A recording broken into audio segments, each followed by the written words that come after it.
Hi friends, ఇప్పుడు మీరు చూస్తున్నది ఈస్ట్ ఫేసింగ్ ఫ్లాట్ అండి. 167 స్క్వేర్ యార్డు. ఫ్లాట్ సైజ్ వచ్చేసరికి 30/50 అండి. East facing.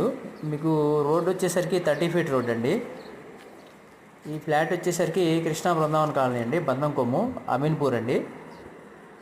Near by Chandanagar అండి. చందానగర్ మెయిన్ రోడ్ నుంచి ఫ్లాట్ దగ్గరకు వచ్చేసరికి డిస్టెన్స్ 2.5 కిలోమీటర్ వస్తుందండి. ఎవరైనా ఇంట్రెస్ట్ ఉన్న వాళ్ళు ఉంటే స్క్రీన్ మీద ఉన్న నంబర్కి కాల్ చేయండి.